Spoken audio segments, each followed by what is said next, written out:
So I'm Nicole Robitaille. I work at the Queen's Smith School of Business at Queen's University. And we're hearing a lot today about how people are really stressed about their debt.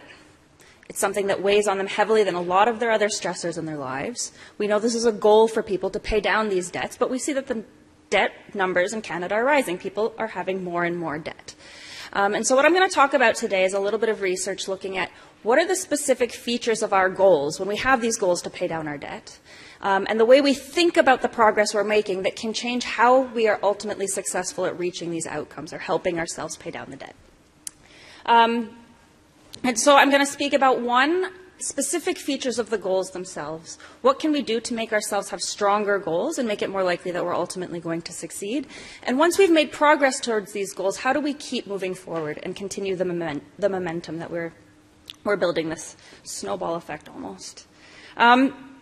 And the first thing I want to talk about is we keep talking about paying down debt. Well, that's a really high-level goal. It's hard for consumers to think about what they need to do first. Where should they act?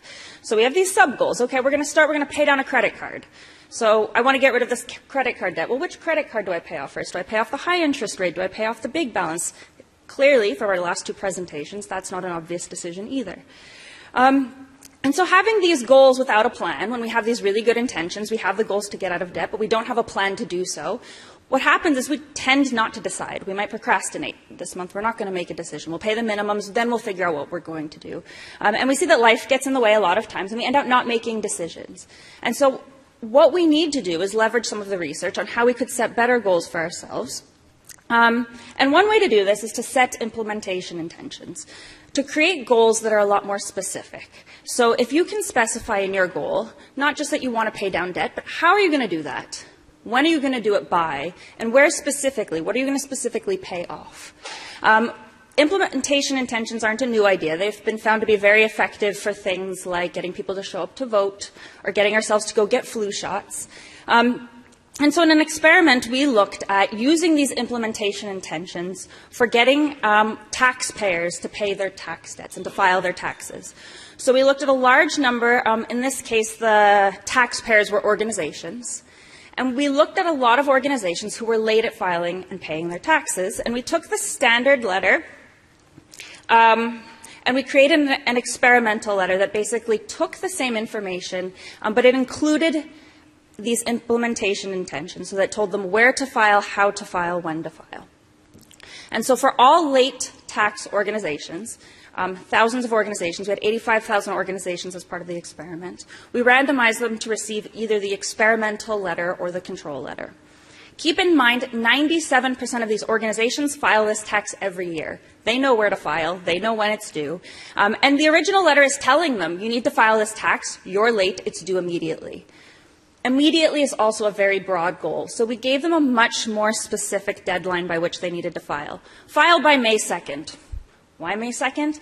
We chose May 2nd because that's when additional collections efforts begin in this jurisdiction. So it's very expensive for the government after these 10 days because they have to call the firms, they have to follow up, and it's very, very expensive to get the money. And so what do we find? Just adding these implementation intentions leads firms to file significantly faster. So we see it takes them 5 days fewer to file on average. Even after, so that you see at the 10-day point, there's a huge difference between the two firms. Even after 16 weeks of collection efforts, that's when we start to see the effect being eroded. It takes 16 weeks of additional efforts, phone calls, follow-up letters, additional penalties before we even see the effects to disappear. Hundreds of thousands of dollars collected faster, thousands of dollars of savings for the government. Really simple thing to do. So these planning prompts are incredibly effective at not just getting people to act, but getting people to act now, not procrastinate making a decision. In addition, this experiment was run over multiple years. So what we were able to do was look at firms, whether they received the experimental or control letter over time, and what is the effect. And this is really important in this context because if implementation intentions only work because they're novel, because it's new, because it's different, then we're not going to see them being effective over time. We need something that's going to work after repeated exposures, and that's exactly what we found. they were equally effective when organizations were exposed to this type of messaging numerous times. We also find that timing matters. So if firms received this information 1 year, we don't see it having an impact on their behavior in subsequent years. You need to set these plans at the time in which you're making decisions. So just having a plan 1 year isn't good enough. You need to update your plans and have current plans and implementation intentions that are frequently being updated for them to be effective at you reaching your goals. The second study I wanted to talk about is about maintaining progress. So once we've done a good decision, how do we keep moving forward? So this is important because there's a lot of research that shows that once we've done good, made some progress, we're feeling pretty good about ourselves, we're very likely to license ourselves. So I've paid my bill, I feel pretty good, so now I'm going to spend a little bit more. I've paid off this credit card, I feel like I've just made this huge leap, now I'm going to do something bad afterwards. And so I've done a lot of research on the licensing effect, and what we looked at was how can we mitigate this effect? And this effect's been found to occur not just for payments, but also for healthy behaviors, for moral behaviors, for self-interested behaviors. And what we found is if we can help people experience a sense of closure, so closure is a sense that an experience is complete, it's part of the past, it's finished, with that good deed. So I've paid the bill, but that's complete and it's part of the past. What it does is it evokes less emotions, and it's less top of mind. So it's not something that is immediately accessible in memory. So if it's less top of mind, if it's evoking less emotions, it's less likely to guide subsequent behavior. So in one experiment, just to show, we had people think about the good deeds that they had previously done.